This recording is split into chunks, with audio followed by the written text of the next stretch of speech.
Well, good afternoon, everybody. To Mayor Bloomberg, thank you, not only for the kind introduction, but to Bloomberg Philanthropies as our co-host, and for the great work that you're doing across Africa to help create jobs and promote public health, encourage entrepreneurship, especially women. So thank you very much, Michael, for your leadership. I want to thank our other co-host, my great friend and tireless Commerce Secretary, Penny Pritzker.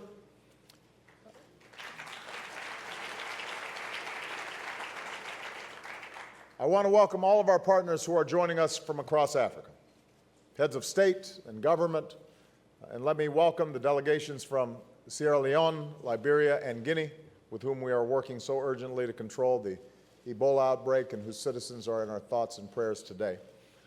I also want to welcome Madam Chairperson Dlamini Zuma of the African Union Commission, President of the African Development Bank, Donald Keburuka, as well as the President of the World Bank, Dr. Jim Kim. Please give them all a round of applause. And I want to acknowledge members of Congress who are here and who are such great champions of Africa's engagement with America's engagement with Africa. You know, in a city that does not always agree on much these days, there is broad bipartisan agreement that a secure, prosperous, and self-reliant Africa is in the national interest of the United States. And most of all, I want to thank all of you, the business leaders, the entrepreneurs, both from the United States and from across Africa, who are creating jobs and opportunity for our people every single day. And I want to acknowledge my leaders from across my administration who, like Penny, are your partners, including our U.S. Trade Representative, Michael Froman, USAID Administrator Raj Shah, and our new head of the Millennial Challenge Corporation, Dana Hyde, President of the Export-Import Bank, Fred Hochberg, Director of the U.S. Trade and Development Agency, Lee Zack, and our President and CEO of OPIC, Elizabeth Littlefield. So we are here, of course, as part of the U.S.-Africa Leaders Summit, the largest gathering any American president has ever hosted with African heads of state and government. And this summit reflects a perspective that has guided my approach to Africa as president. Even as Africa continues to face enormous challenges, even as too many Africans still endure poverty and conflict, hunger and disease, even as we work together to meet those challenges, we cannot lose sight of the new Africa that's emerging. We all know what makes Africa such an extraordinary opportunity. Some of the fastest growing economies in the world, a growing middle class, expanding sectors like manufacturing and retail, one of the fastest growing telecommunications markets in the world. More governments are reforming, attracting a record level of foreign investment. It is the youngest and fastest growing continent with young people that are full of dreams and ambition. You know, last year in South Africa, in Soweto, I held a town hall with young men and women from across the continent, including some who joined us by video from Uganda. And one young Ugandan woman spoke for many Africans when she said to me, "We are looking to the world for equal business partners and commitments, and not necessarily aid. We want to do business at home and be the ones to own our own markets." That's a sentiment we hear over and over again. When I was traveling throughout Africa last year, what I heard was the desire of Africans not just for aid, but for trade and development that actually helps nations grow and empowers Africans for the long term. As president, I've made it clear that the United States is determined to be a partner in Africa's success, a good partner, an equal partner, and a partner for the long term. We don't look to Africa simply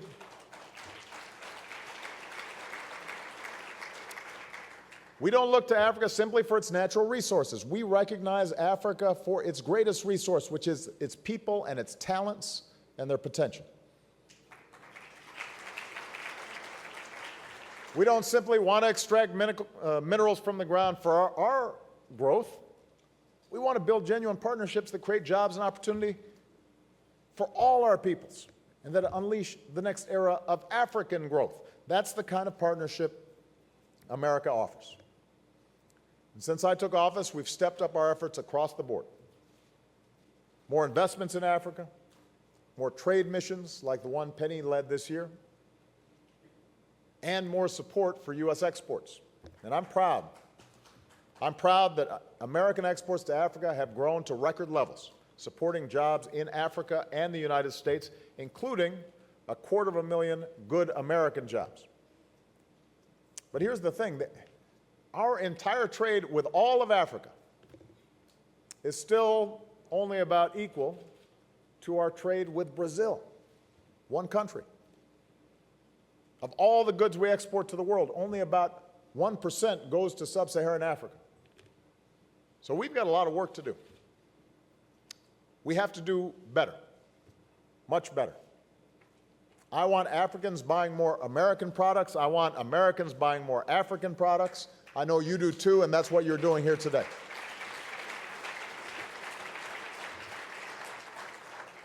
So I'm pleased that in conjunction with this forum, American companies are announcing major new deals in Africa. Blackstone will invest in African energy projects. Coca-Cola will partner with Africa to bring clean water to its communities. GE will help build African infrastructure. Marriott will build more hotels. All told, American companies, many with our trade assistance, are announcing new deals in clean energy, aviation, banking, and construction worth more than $14 billion, spurring development across Africa and selling more goods stamped with that proud label, Made in America. And I don't want to just sustain this momentum. I want to up it. I want to up our game. So today I'm announcing a series of steps to take our trade with Africa to the next level. First, we're going to keep working to renew the African Growth and Opportunity Act and enhance it.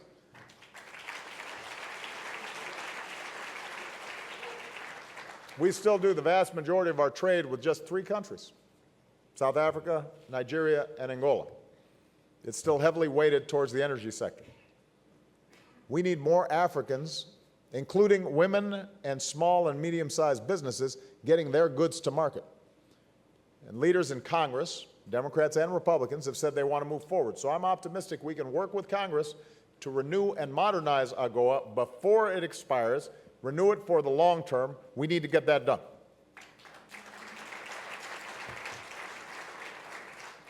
Second, as part of our Doing Business in Africa campaign, we're going to do even more to help American companies compete.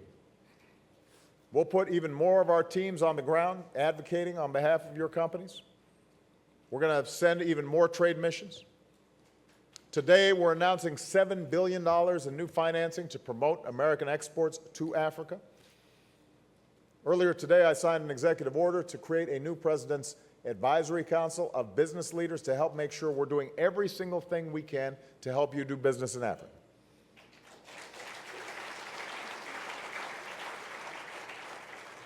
And I would be remiss if I did not add that House Republicans can help by reauthorizing the Export-Import Bank.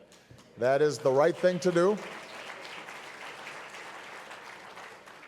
I was trying to explain to somebody that if I've got a Ford dealership and the Toyota dealership is providing financing to anybody who walks in the dealership and I'm not, I'm going to lose business. It's pretty straightforward. We need to get that reauthorized. And you business leaders can help make clear that it is critical to U.S. business. Number 3, we want to partner with Africa to build the infrastructure that economies need to flourish.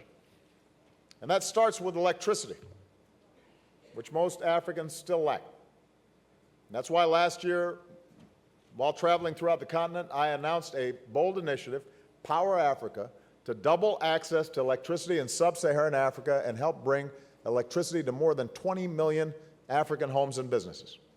Now, we've joined with African governments, the African Development Bank, and the private sector, And I will tell you, the response has exceeded our projections. It has been overwhelming. Already, projects and negotiations are underway that, when completed, will put us nearly 80% of the way toward our goal. On top of the significant resources we've already committed, I'm announcing that the United States will increase our pledge to $300 million a year for this effort. And as of today, including an additional $12 billion in new commitments being announced this week by our private sector partners and the World Bank and the government of Sweden, we've now mobilized a total of more than $26 billion to Power Africa, just since we announced it. $26 billion. So today we're raising the bar. We decided we're meeting our goal too easily, Zuma, so we got to go up. So we're tripling our goal, aiming to bring electricity to more than 60 million African homes and businesses that can spark growth for decades to come. Fourth, we'll do more to help Africans trade with each other, because the markets with the greatest potential are often the countries right next door. And it should not be harder to export your goods to your neighbor than it is to export those goods to Los Angeles or to Amsterdam. So through our Trade Africa initiative, we'll increase our investments to help our African partners build their own capacity to trade, to strengthen regional markets, make borders more efficient, modernize the customs system. We want to get African goods moving faster within Africa, as well as outside of Africa. And finally, we're doing more to empower the next generation of African entrepreneurs and business leaders. It's young men and women like our extraordinary Mandela Washington Fellows that I met last week. And I have to say to the heads of state and government, you would have been extraordinarily proud to meet these young people who exhibit so much talent and so much energy and so much drive. With new regional leadership centers and online courses, we're going to offer training and networking for tens of thousands of young entrepreneurs across Africa. New grants will help them access the capital they need to grow. Our annual Global Entrepreneurship Summit this year will be held in Morocco. Next year it will be held for the first time in sub-Saharan Africa, because we want to make sure that all that talent is tapped and they have access to the capital and the networks and the markets that they need to succeed. Because if they succeed, then the countries in which they live will succeed. They'll create jobs, they'll create growth, they'll create opportunity. So the bottom line is the United States is making a major and long-term investment in Africa's progress. And taken together, the new commitments I've described today across our government and by our many partners total some $33 billion. And that will support development across Africa and jobs here in the United States. Include up to tens of thousands of American jobs are supported every time we expand trade with Africa. As critical as all these investments are, the key to unlocking the next era of African growth is not going to be here in the United States, it's going to be in Africa. And so during this week's summit, we'll be discussing a whole range of areas where we're going to have to work together. Areas that are important in their own right, but which are also essential to Africa's growth. Capital is one thing. Development programs and projects are one thing, but rule of law, regulatory reform, good governance, those things matter even more, because people should be able to start a business and ship their goods without having to pay a bribe or hire somebody's cousin. Agricultural development is critical because it's the best way to boost incomes for the majority of Africans who are farmers, especially as they deal with the impacts of climate change.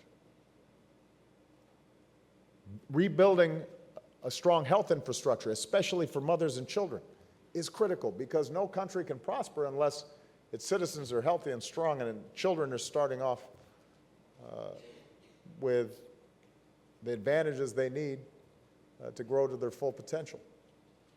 And we're going to have to talk about security and peace, because the future belongs to those who build, not those who destroy. And it's very hard to attract business investment, and it's very hard to build infrastructure, and it's very hard to sustain entrepreneurship in the midst of conflict. So I just want to close with one example of what trade can help us build together. Kusum Kavia was born in Kenya. Her family was originally from India. Eventually, she emigrated to the United States, and along with her husband, started a small business in California. It started off as a small engineering firm. Then it started manufacturing small power generators. With the help of Export-Import Bank, including seminars and a line of credit and risk insurance, they started exporting power generators to West Africa. In Benin, they helped build a new electric power plant. And it's ended up being a win-win for everybody. It's been a win for their company, Combustion Associates, because exports to Africa have boosted their sales, which means they've been able to hire more workers here in the United States. They partner with GE. GE is doing well. Most of their revenues are from exports to Africa. It's been a win for their suppliers in Texas and Ohio and New York. It's been a win for Benin and its people because more electricity for families and businesses, jobs for Africans at the power plant because the company hires locally and trains those workers. And they hope to keep expanding as part of our Power Africa initiative. So this is an example of just one small business. Imagine if we can replicate that success across our countries. Kusum says, when our customers see the label Made in America, when they see our flag, it puts us above all of the competition. And her vision for their company is the same vision that brings us all here today. She says, we really want to have a long-term partnership with Africa. So Kusum is here. I had a chance to meet her backstage. She's, where is she? Right there. Stand up, Kusum. So she's doing great work. Thank you so much. But she's an example of what's possible, a long-term partnership with Africa. And that's what America offers. That's what we're building. That's the difference we can make when Africans and Americans work together. So let's follow Kusum's lead. Let's do even more business together. Let's tear down barriers that slow us down and get in the way of trade. Let's build up the infrastructure, the roads, the bridges, the ports, the electricity that connect our countries. Let's create more and sell more and buy more from each other. I'm confident that we can, and when we do, we won't just propel the next era of African growth, we'll create more jobs and opportunity for everybody, for people here in the United States and for people around the world. So thank you very much, everybody, for what so far has been an outstanding session, and I've got the opportunity to speak to this young man.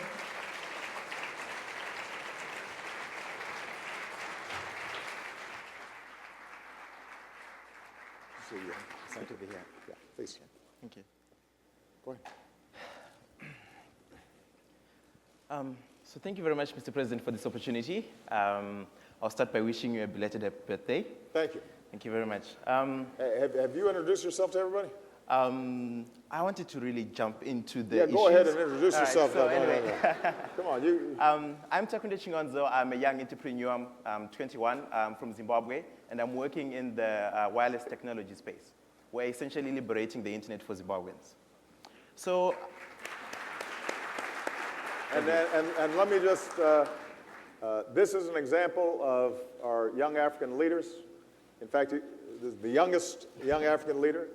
But one thing I will say, though, you know, if you're going to promote your business, you got to make sure to let people know. Definitely, you know? Definitely. Just a little tip. Definitely. You can't be shy, man. Please go ahead. That's correct, Mr. President. So I was really going to start by delving into a personal experience. I was going to get to my business and how I got to where we are. So as I was saying, we're working in the technology space. I'm working on my third startup. It's called SciSci. We're creating Zimbabwe's first free internet access network, hence liberating the internet. So in our working, we came to a point in time where we needed to import a bit of technology from the United States.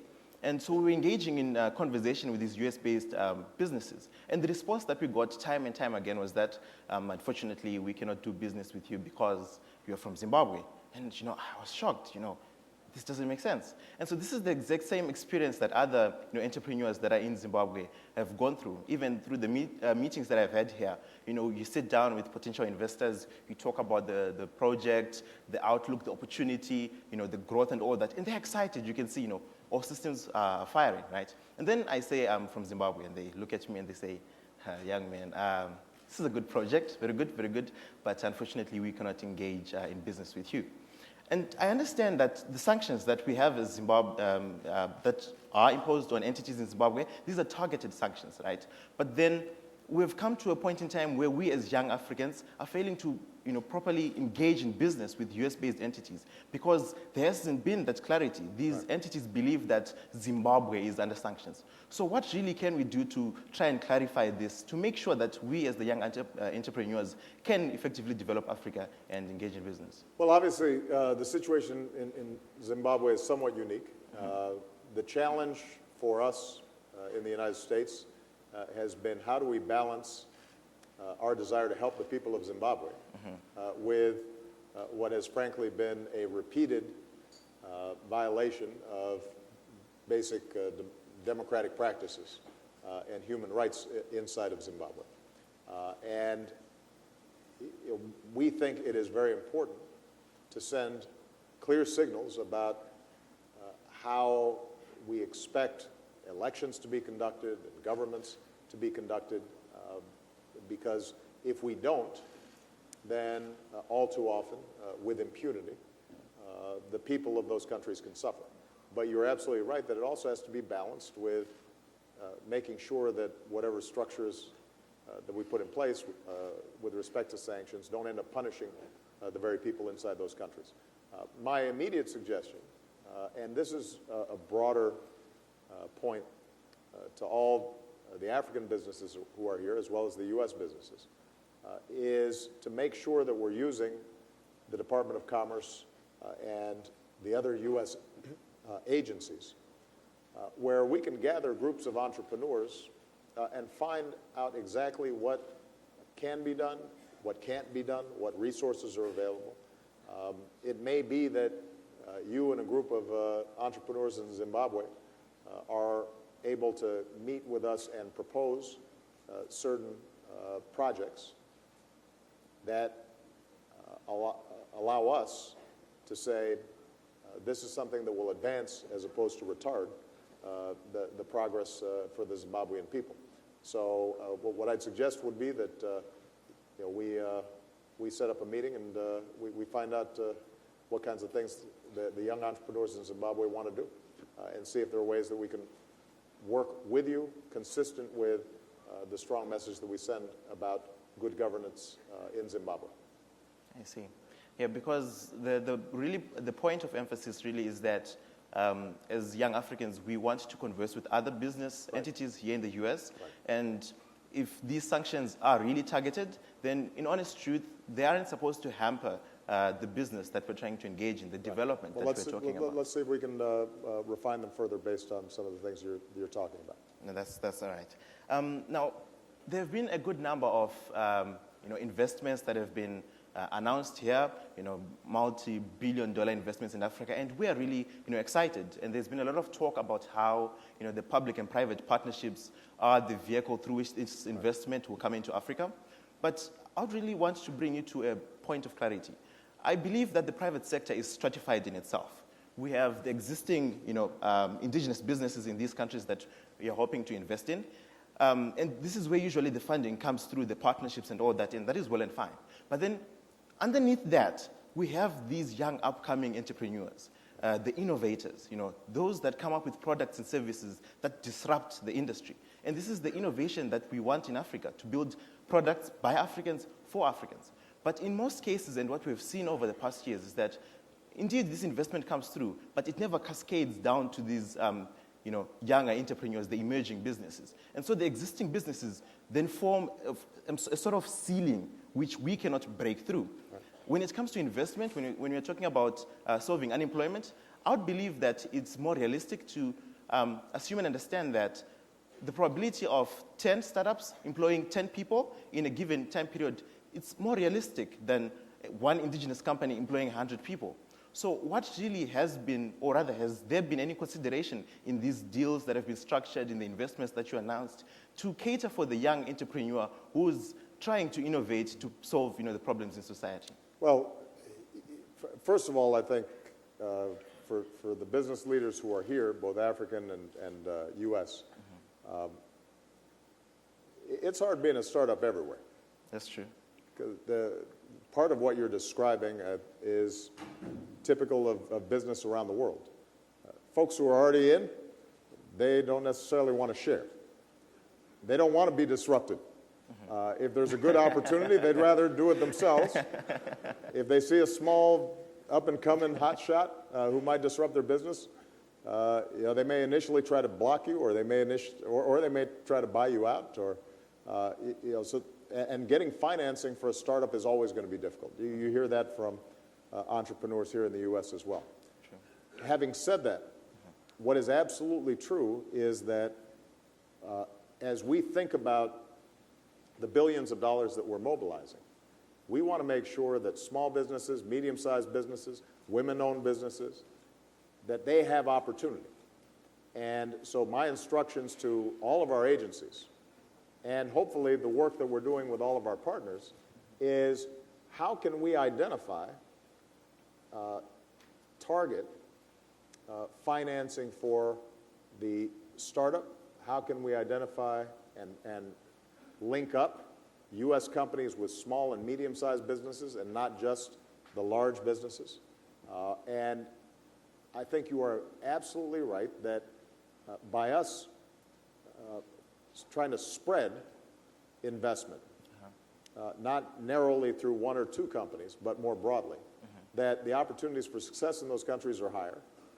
And it also creates a healthy competition. And that's true also in terms of how we're designing, for example, our Feed the Future program, which is working with almost 2 million small farmers inside of Africa. When I was in Senegal, I met with a woman maybe in her 30s. She had a small plot of land initially. Through the Feed the Future program, she had been able to mechanize, double her productivity. By doubling her productivity and through a smartphone getting better prices to the market, she was able to increase her profits. Then she bought a tractor. Then she doubled her productivity again. And suddenly what had started off as just a program to increase her income had become capital for a growing business where she was now hiring people in her area and doing some of the processing of the grain that she grew herself so that she could move up the value chain. There are entrepreneurs like that all across Africa. Sometimes the capital they need is not very large. Sometimes it's a fairly modest amount. And so what I want to do is to make sure that we are constantly looking out for opportunities to disperse this capital, not just narrowly, but broadly. And one of the things that I hope happens with U.S. companies is that they're constantly looking for opportunities to partner with young entrepreneurs, startups, and not just always going to the same well-established businesses. Now, there are going to be some large capital projects where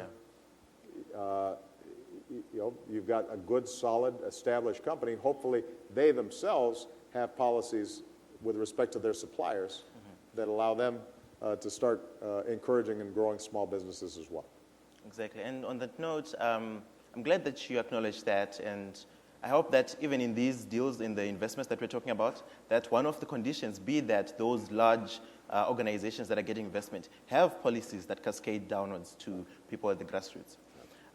You spoke about this lady who was using a smartphone to, it is one key issue that is really propelling business and development in Africa, the ability to leverage technology. Yep. And really, it is all about the Internet of Things, and that is why I'm personally working in liberating the Internet, to get more people connected. Now, there's this, this is the huge opportunity in Africa as well. Now, there's this troubling issue, rather, that has been brought to our attention. We have entities and organizations that have come up and that have said, we want to control the internet. We want to see who gets what traffic and from whom. Right. And see, policies and activities like that become challenges for startups that are trying to leverage the internet. For this lady, this farmer that you talked about, who's trying to leverage and get information from the internet. So I wanted to understand, what is your stance on net neutrality and its effects in the growth and development in Africa? Well, this is an important issue for all heads of state and government, not just in Africa, but around the world. The reason the internet is so powerful Yes. is because it's open. Yes. My daughters, 16 and 13, they can access information from any place in the world. They can learn about a particular discipline instantaneously in ways that when I was their age, first of all, I wasn't as motivated as they are. You know, I was lazier than that, but they do much better in school than I do. But they can, the world's at their fingertips. And what facilitates that, and what has facilitated the incredible value that's been built by companies like Google and Facebook and you know, so many others, all the applications that you find on your smartphone, is that there are not restrictions, there are not barriers to entry for new companies who have a good idea to use this platform that is open to create value. And it is very important, I think, that we maintain that. Now, I know that there's a tension in some countries. Their attitude is, we don't necessarily want all this information flowing because it can end up also being used as a tool for political organizing. It can be used for as a tool to criticize the government. And so maybe we'd prefer a system that is more closed. I think that is a self-defeating attitude. Over the long term, because of technology, information, knowledge, transparency is inevitable. And that's true here in the United States. It's true everywhere. And so what we should be doing is trying to maintain an open internet, trying to keep a process whereby any talented person who has an idea can suddenly use the internet to disperse information. There are going to be occasional tensions involved in terms of us monitoring the use of the internet for terrorist networks or you know, criminal enterprises or human trafficking. But we can do that in ways that are compatible with maintaining an open internet. And this raises the broader question that I had mentioned earlier, which is Africa needs capital. In some cases, Africa needs technical assistance. Africa certainly needs access to markets. But perhaps the biggest thing that Africa is going to need to unleash even more the potential that's already there and the growth that's already taking place is laws and regulations and structures that empower individuals and are not simply designed to control or empower those at the very top. And the internet's one example. You've got to have a system and sets of laws that encourage entrepreneurship, but that's also true when it comes to a whole host of issues. It's true when it comes to how hard it is to get a business permit when a new startup like yours wants to establish itself. When it comes to Power Africa, there are billions of dollars floating around the world that are interested in investing in power generation in Africa. And the countries that are going to attract that investment are the ones where the investor knows that if a power plant is built, that there are rules in place that are transparent that ensure that they're going to get a decent return, and that some of the revenue isn't siphoned off in certain ways, so that the investor has political risks or risks with respect to corruption. The more that governments set up the right rules understanding that in the 21st century, the power that drives growth and development in the marketplace involves knowledge, and that can't be controlled, the more successful countries are going to be. I see. So just to clarify on the issue of the net neutrality, you're advocating for an open and fair internet, which within it has structure to ensure that the platform in itself isn't abused. Well, there are two issues. Net neutrality, in the United States, one of the issues around net neutrality is whether you are creating different rates or charges for different content providers. That's the big controversy here. Yes, naturally. Right? So you have big, wealthy media companies who might be willing to pay more, but then also charge more for more spectrum, more bandwidth on the internet, so they can stream movies faster or what have you. And I personally, the position of my administration, as well as I think a lot of companies here, is you don't want to start getting a differentiation in how accessible the internet is to various users.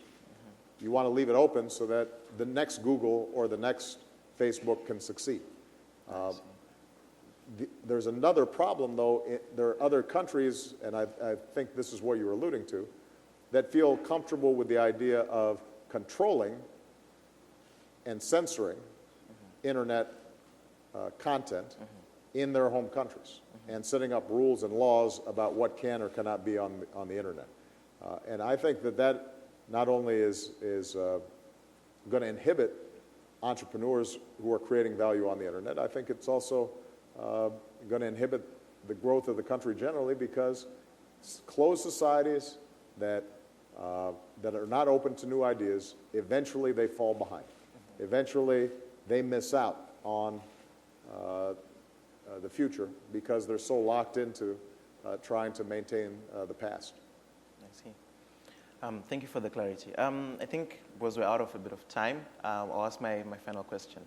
When we began this conversation, we were alluding to the fact that there is need to separate the political function and economic function. In other words, politics should not get in the way of business, right? And I've gone to quite a good number of, I know it's difficult, so I've gone to a good number of conferences where the end deliverable of the entire summit or whatever it is that we need to lobby government to create policies that are conducive and this and that. And that's usually what you get. We are either trying to lobby somebody to do something, right?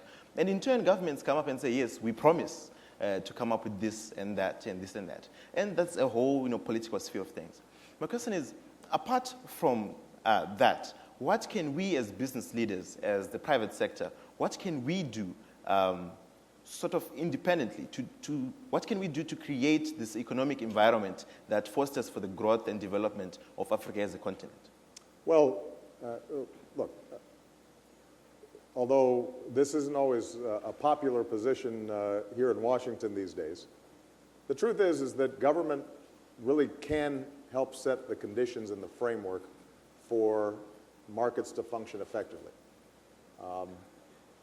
In part because governments are able to initiate projects like roads and bridges and airports that any individual business would find cost prohibitive. It wouldn't make sense to invest in what is a collective good. It's not going to help your bottom line if everybody else is using it, right? So that's part of the function of government. Part of the function of government is to educate a population so that you've got a well-trained workforce. It's hard for companies to invest in doing that by themselves. There's certain common goods like maintaining clean air and clean water and making sure that if you have capital markets, that they're well regulated so that they're trustworthy, and small investors and large investors know that if they invest in a stock, that they're not being cheated. So there are a whole host of functions that government has to play.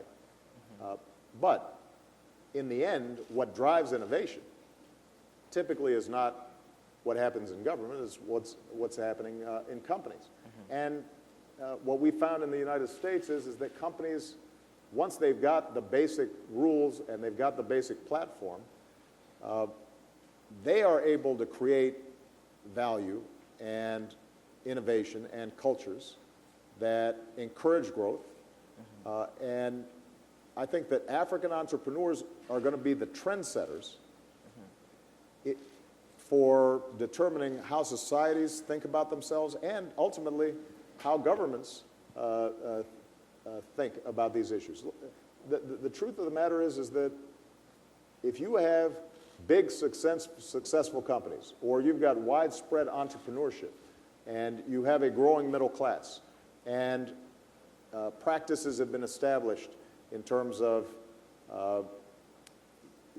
fair dealing and treating your workers properly and extending opportunity to smaller contractors and promoting women and making sure that women are paid like men.